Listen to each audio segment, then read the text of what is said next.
Change. You listen to any politician, they'll tell you it's always a good thing. But what happens in the cases where something's been around for, say, the better part of 50 years and no one wants it to change? If you are the steward of this thing, what do you do?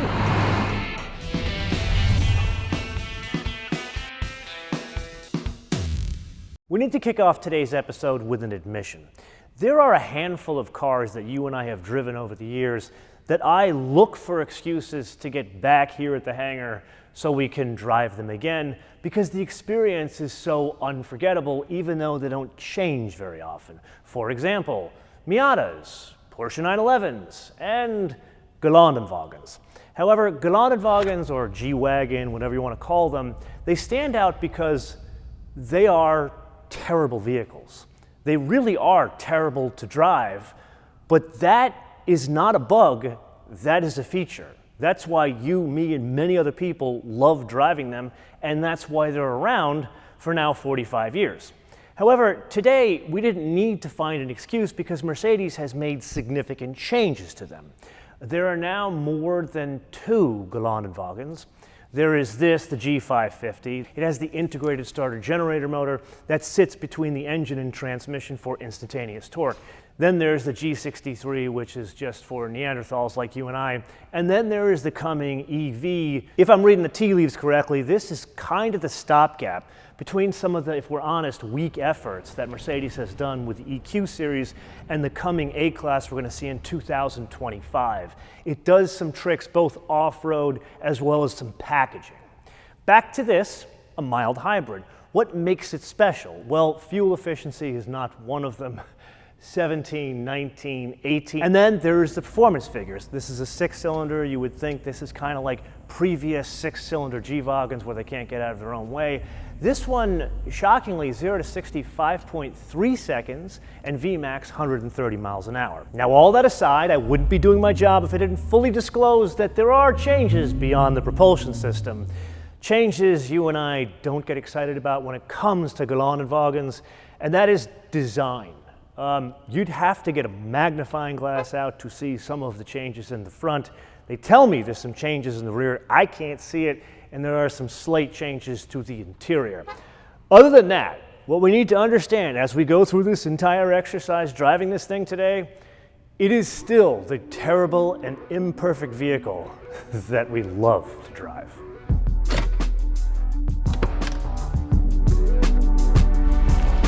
It may not come as any shock to you, but when one updates a 45-year-old box on 4 wheels, even with theoretically a lighter engine, the result will not exactly be lightweight, 5,534 pounds, or depending on express weights and measures, 2,510 kilograms. With that, regular old comfort mode. Whoa, hey now, wait a minute, didn't expect that. There is a lot of forward thrust, even with a 5,500 pound vehicle. And as you can imagine, that is coming from the instantaneous torque of the integrated starter generator motor. So this is something we've experienced in many other Mercedes-Benz applications, cars, trucks, SUVs, whatever you want to call them. And they work very well, and here, shockingly, it works incredibly well, to the point where this is a V8 replacement. It's not exactly quite the rip your throat out kind of performance as the G63. A couple of reasons. It doesn't have as much power, and the transmission is different. It's a torque converter, even though it's 9-speed. But really what's going on here, and this is where we have to get into a bit of history, if you've ever had the good fortune of driving an old school like 280G, that was like mid-80s. A friend of mine's got one of these things, like a Jeep version. And top goes down, it's 2 doors, it's a 6-cylinder. Those, they really can't get out of their own way. So one would think, oh my God, if we're putting in a 6-cylinder, is it going to be a slouch? And that's not the case. There is plenty of power here, but it doesn't mean that it's got the same immediacy as, say, the V8s, recent V8s in the G-Wagon past. Really what this is a good amount of power when one needs it, but it's more relaxed. When you drive these things, they have the same impact as a Range Rover. You feel like you have climbed the top of Macho Mountain. Not so much with this. You feel like you're on top of a mountain, but one very relaxed. Here's a very local reference. If any of you have been to the Phoenix Valley of the Sun area, and if you've climbed Camelback Mountain, not an easy climb, but when you get to the top and you look over the stunning Valley of the Sun, there's a certain calmness within you. That's what you get here.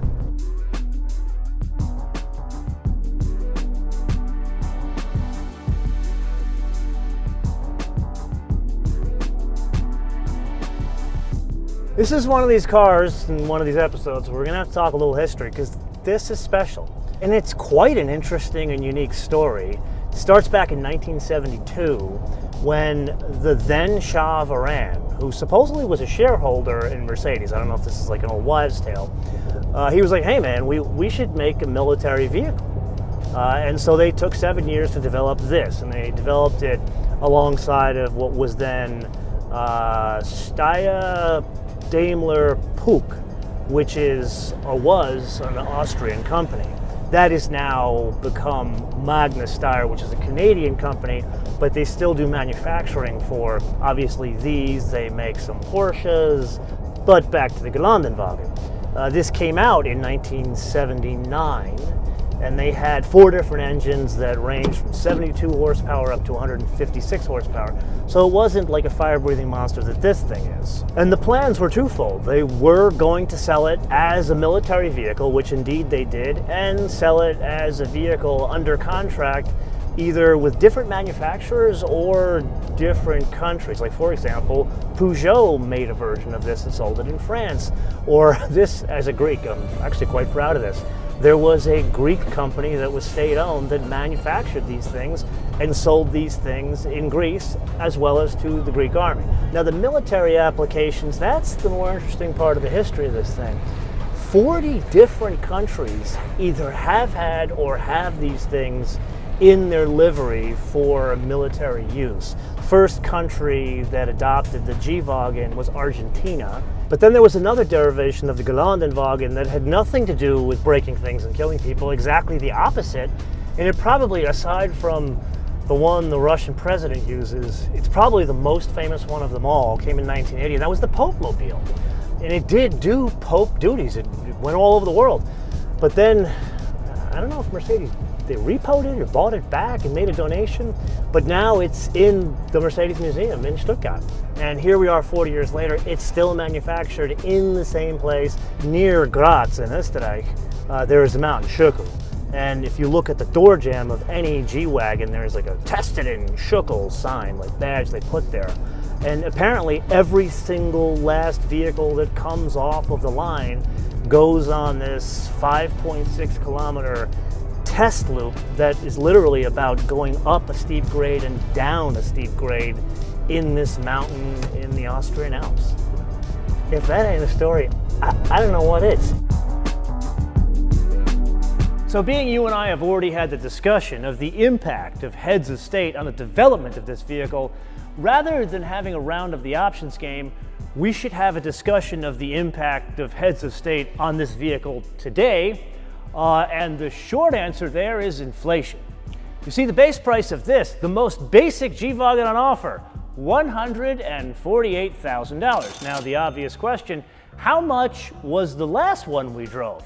That one was in 2019, and that was not the most basic one. That was the AMG G63S. That had a base price of $140,000. Yes, more horsepower and 5% less than this. Then we get into this one, which has a hell of a lot of options, and that stunning dark green Manufactor non-metallic paint. That alone is $6,500, but well worth it. The two-tone saddle interior, stunning. However, that has $20,000 in just interior options. Like the leather, it feels so much nicer than any other Mercedes that is made today. It has like the faux suede headliner, all that cool stuff. However, that brings us to a total retail price of $181,000. Back to 2019, and the more powerful G63S had a price After all the destination and handling, von Graz, Österreich, then $995, now $1,150, that was $164,000. So put another way, this, the lesser G-Wagen, is 10% more than the fastest G-Wagen in 2019. Who can you thank for this? Your heads of state. So have you and I already covered the little-known fact that the G-Wagen is 45 years old? Well, that has an impact on the way it drives. They don't drive like a modern-day vehicle, and that is an incredibly good thing. The ride quality sucks because you have a tall vehicle that is not light, that has a crazy short wheelbase. To give you an idea, like a Telluride, a Palisade, the wheelbase on those is something like 6 inches longer. So when you have a shorter wheelbase in any kind of vehicle, it's going to have a very choppy ride. Add to that a very high ground clearance, which is something like 9.3 inches. And this is not exactly the tool for driving around town and not having your passengers complain. Okay, so yes, all of that stuff is important in maintaining this story of a 45-year-old military vehicle. But the biggest thing is what you see, what you experience when you're sitting upright in the driver's seat. More so than in a Range Rover, the sight picture. When I look out on this box, it is reinforced that I am driving a box, a very flat hood with turn signals that look like they came from a Beetle in 1956. They're still there in 2025, and that is a good thing. That is something that people would not complain about because you don't get this anywhere else in the world in a new vehicle. So now I have like this odd dichotomy if I'm looking outside of a 50-year-old vehicle, probably older in the general perception, and then that's mixed with now updates to the interior, the UX. It's not exactly the latest UX in the Mercedes world, but it's the better version of the latest UX in the Mercedes world. Why do I say that? You still have real controls, real hard buttons here, toggle switches, even the same toggle switches to control the off-road components that sits in the center of the dash, which tells you this thing still means business. The reality is, who the hell is going to take this $130,000, $150,000 vehicle off-road? A very minuscule percent of these things, like won't even register as a percent, will be taken off-road. Now, yeah, I could sit here and go on and on about added off-road modes, which is great in theory, and yes, it still works the way it should, and every one of them is still tested in Schuckel, which brings us to the real reason for being at least the way these things drive, and that is knowing that you could, even though you won't.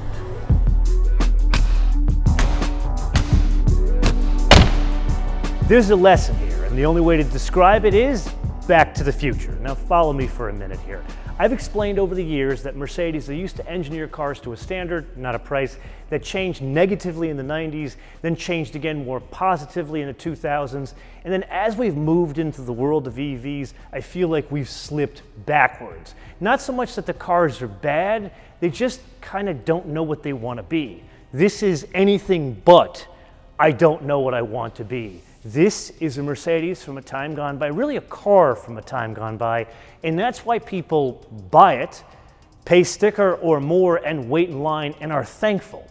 There are things, yeah, everyone talks about the doors and the door locks and the way it looks and the way it drives, but the reality is it has a personality, and that's what I feel is missing from most Mercedes, not just EVs today. And in order to get back to the soul of what Mercedes is, and really any car company, they need to look back to their version of Schuckel, their version of the Gelandewagen, and apply it to vehicles today. So maybe put in a bit of imperfection back into what vehicles are trying to be perfect in a battery electric world, and maybe even blend some of the electric with the gas so we can work in today's infrastructure. So this is really one big wish list rather than a statement or a commentary on this vehicle. Oh, one thing I'm going to say very selfish, the IWC clock, the analog mechanical clock that was in that G-Wagen, the AMG G63 5 years ago, bring it back or else. I'm paying you $181,000. How dare you try to get away with a digital clock? Apologies for letting a little watch nerd fall out of my pocket, but you see where I'm going here. It's cars like these that are perfectly imperfect that sell successfully, which translate to higher transaction prices, which translates to a healthier car company, which translates to more research and development, so car companies can further reinvent themselves in the future as the world segments. And this does not only apply to $181,000 vehicles, it applies to inexpensive vehicles. Enter the Volkswagen GTI. But I am one man. This is the point of the episode. I turn around to you guys to opine in the comments below or via our social media, MotoMan TV on Word, MotoMan TV on Word, Facebook, Twitter, and Instagram. And with that, if you found this episode fascinating, I would highly suggest you check out our episode on something similar but a completely different interpretation, a two-seat, two-door convertible with a manual transmission. Yes, it still exists. You can see that episode here. Until I see you in the next episode, bis später.